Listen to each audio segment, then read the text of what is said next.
1947 সালের 15ই আগস্ট মুর্শিদাবাদের বিভিন্ন অঞ্চলে পাকিস্তানের পতাকা উত্তোলন করা হলো। কারণ সবাই ভেবেছিল মুর্শিদাবাদ পাকিস্তানের অংশ হবে। এদের এই ভাবনার পেছনে যথেষ্ট কারণও ছিল। ভারত ভাগ হয়েছিল একটা নিয়মের ওপর বেস করে, যে অঞ্চল মুসলিম প্রধান সেই অঞ্চল যাবে পাকিস্তানে, আর যে অঞ্চল হিন্দু প্রধান সেই অঞ্চল যাবে ভারতে। 1941 সালের সেন্সাস অনুযায়ী মুর্শিদাবাদের 56% পপুলেশন ছিল মুসলিম। তো পরিষ্কারভাবেই এটা একটা মুসলিম মেজরিটি ডিস্ট্রিক্ট ছিল। তাই স্বাধীনতার সময় সবাই ভেবেছিল মুর্শিদাবাদ পাকিস্তানেরই পার্ট হবে। কিন্তু এর ঠিক 2 দিন পর মানে 17ই আগস্ট র্যাডক্লিফের রায় সবাইকে অবাক করে দেয়। র্যাডক্লিফ মুর্শিদাবাদকে পূর্ব পাকিস্তানের সাথে নয়, বরং ভারতের সাথে রাখেন।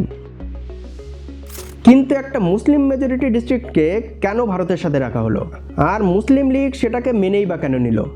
মুসলিম লীগ এমনি এমনি মেনে নেয়নি, এখানে একটা টুইস্ট ছিল। আর সেটা কি, সেটা জানতে পুরো ভিডিওটা দেখো। 1947 সাল, ব্রিটিশরা ভারত ছেড়ে চলে যাচ্ছে। অনেক ঝামেলার পর ঠিক হলো ভারতবর্ষ 2 ভাগে ভাগ হবে। কিন্তু কিভাবে ভাগ করা হবে, কে ঠিক করবে কোন জমি কার? এই কাজের জন্য ব্রিটিশরা নিয়ে এলেন এক ব্যক্তিকে, যার নাম স্যার সাইরিল র্যাডক্লিফ। র্যাডক্লিফ ছিলেন লন্ডনের এক বিখ্যাত ব্যারিস্টার। র্যাডক্লিফকে এই দায়িত্ব দেওয়া হয়েছিল কারণ র্যাডক্লিফ নিরপেক্ষ ছিলেন। কংগ্রেস অথবা মুসলিম লীগ কারো সাথেই তার ঘনিষ্ঠতা ছিল না। কিন্তু তিনি নিরপেক্ষ থাকলেও একটা সমস্যা ছিল, আর সেটা হলো র্যাডক্লিফের ভারতবর্ষ সম্পর্কে কোনো অভিজ্ঞতা ছিল না। তিনি এর আগে কোনোদিন ভারতে আসেননি। এখানকার জিওগ্রাফি, এখানকার কালচার, নদী নালা, মানুষের জীবনযাত্রা, এগুলো সম্পর্কে তার কোনো আইডিয়া ছিল না। কিন্তু তবুও তাকেই দায়িত্ব দেওয়া হয়। তাকে সময় দেওয়া হয়েছিল মাত্র 36 দিন। বলা হয়েছিল যে এই সময়ের মধ্যেই তাকে 40 কোটি মানুষের ভাগ্য নির্ধারণ করতে হবে।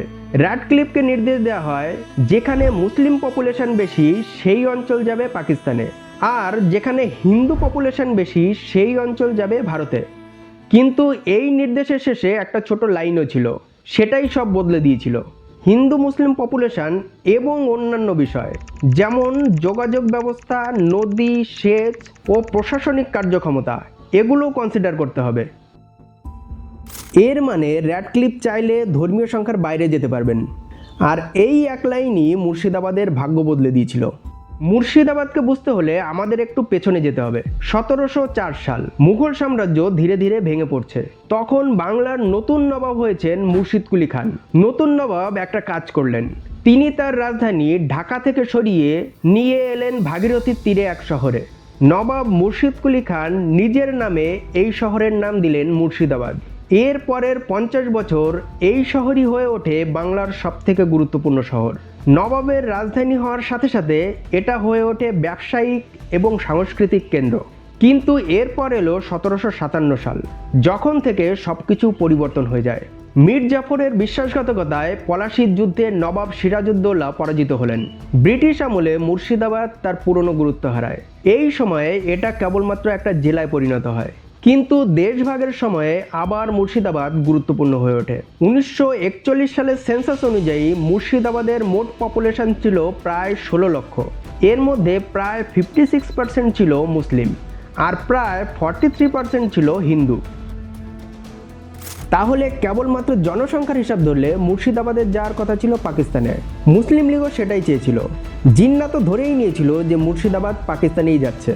কিন্তু 17ই আগস্ট 1947 যেদিন র্যাডক্লিফ রায় প্রকাশিত হলো, সেদিন সবাই অবাক হয়ে গেল, কারণ মুর্শিদাবাদকে ভারতের মধ্যেই রাখা হয়। র্যাডক্লিফ রায়কে বুঝতে হলে আমাদের এই ম্যাপটা দেখতে হবে। পশ্চিমবঙ্গের ম্যাপের দিকে তাকাও, ভালো করে দেখো।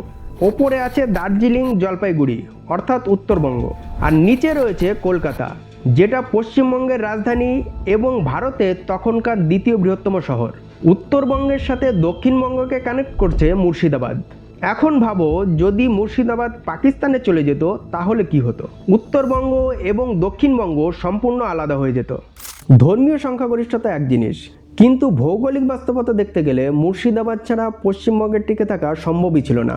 র্যাডক্লিফ এটা বুঝতে পেরেছিলেন, তাই তিনি সিদ্ধান্ত নিলেন যে মুর্শিদাবাদ ভারতেই থাকবে। কিন্তু তার পরিবর্তে পাকিস্তান পাবে নদিয়া জেলার একটা অংশ, যেটা পরে কুষ্টিয়ার অংশ হয়। এটা ইতিহাসের একটা অন্যতম বড় ভূখণ্ড বিনিময় ছিল, যেখানে মুসলিম সংখ্যাগরিষ্ঠ মুর্শিদাবাদ গেল ভারতে আর হিন্দু সংখ্যাগরিষ্ঠ নদিয়ার কিছু অংশ গেল পাকিস্তানে। কিন্তু এটাই কি শেষ কথা ছিল? শুধুমাত্র ভৌগোলিক কারণেই কি এই সিদ্ধান্ত নেওয়া হয়েছিল? অনেক ঐতিহাসিক মনে করেন শুধুমাত্র ভূগোল না, এর পেছনে ছিল রাজনীতিও। ভাইসরয় লর্ড মাউন্টব্যাটেন ছিলেন ব্রিটিশ ভারতের শেষ গভর্নর জেনারেল। তার সাথে কংগ্রেস নেতা জওহরলাল নেহরুর খুব ঘনিষ্ঠ সম্পর্ক ছিল। এই ঐতিহাসিকরা দেখিয়েছেন যে র্যাডক্লিফের কিছু কিছু সিদ্ধান্ত মাউন্টব্যাটেনের মাধ্যমে প্রভাবিত হয়েছিল। মুর্শিদাবাদের ক্ষেত্রেও সেটা হয়েছিল নাকি, এটা নিয়ে প্রশ্ন উঠেছে। কিন্তু র্যাডক্লিফ অ্যাওয়ার্ডের সপক্ষে তিনটে বড় যুক্তি ছিল। এক নম্বর হচ্ছে, মুর্শিদাবাদ পাকিস্তানে গেলে পশ্চিমবঙ্গ দুই ভাগ হয়ে যাবে, উত্তরবঙ্গ আর দক্ষিণবঙ্গ আলাদা হয়ে যাবে, আর এটা ভারতের অস্তিত্বের জন্য সংকট তৈরি করতে পারত। দুই নম্বর যুক্তি ছিল, মুর্শিদাবাদের রেলপথ এবং সড়কপথ সব কলকাতার সাথে যুক্ত। মুর্শিদাবাদ পাকিস্তানে গেলে এই যোগাযোগ ব্যবস্থা সম্পূর্ণ ভেঙে পড়ত। তিন নম্বর যুক্তিটা খুবই গুরুত্বপূর্ণ ছিল। মুর্শিদাবাদ জেলায় গঙ্গা নদীর একটা খুবই গুরুত্বপূর্ণ বাঁক আছে, আর সেটা হলো ফারাক্কা। এখানে গঙ্গা নদীর জল নিয়ন্ত্রণ করা যায়। কলকাতা বন্দরকে বাঁচাতে গেলে এই নিয়ন্ত্রণ দরকার ছিল, আর সমস্ত পূর্ব ভারতের অর্থনীতিকে বাঁচাতে গেলে কলকাতা বন্দরকে বাঁচানো দরকার ছিল।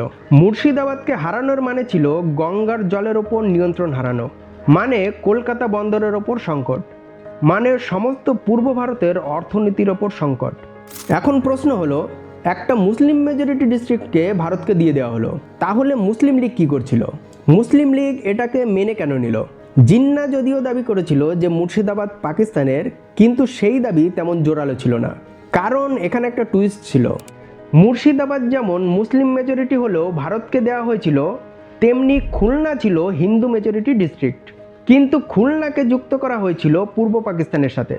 হ্যাঁ, ঠিকই শুনেছ, স্বাধীনতার সময় খুলনা হিন্দু মেজরিটি ডিস্ট্রিক্ট ছিল, কিন্তু তবুও খুলনাকে পাকিস্তানের সাথে যুক্ত করা হয়েছিল। কারণ পূর্ব বাংলার অর্থনীতির জন্য খুলনার বন্দর ছিল অপরিহার্য।